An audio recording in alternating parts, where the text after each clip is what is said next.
So thanks for joining me. Thanks for subscribe. Thanks for more views and likes over this channel. So in today's video, we are just going to solve over the wire next lab, which is a lab 14. In the last lab, we have a password of this level 13. So now this time we have to move further from 13 to 14.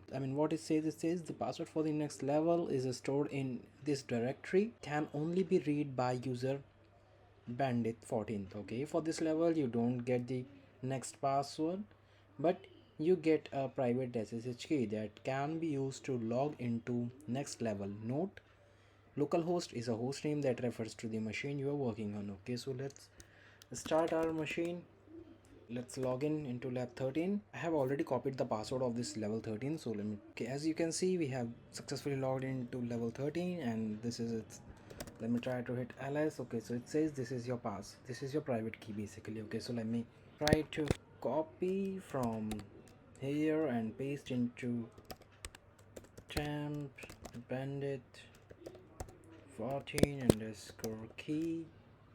Oops, my bad, underscore key. Let me hit enter. Okay, as it's already copied, so let's try to open this.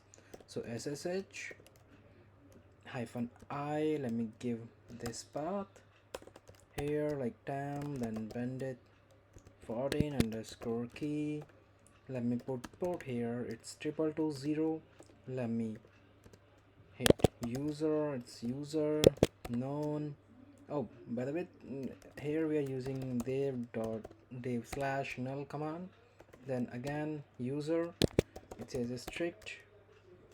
Oops, my bad, strict host key checking. No, let me try to, okay, bandit, and it says we have to use localhost here.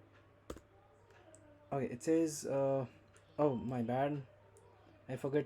Okay, so it's not 220, the working port number is 2220 by the way. Okay, so this is the, oh wow, wonderful. So we are in this bandit 14. Here we have, once we are into bandit 14, look this for the password. Okay, so I have already copied this. Let me try to cat slash, okay, like this, and hit then. Oh wow, wonderful. So here you can see this is your key basically. Now to log in into bandit 14, into bandit lab by using 14. Okay, wait for a few seconds now.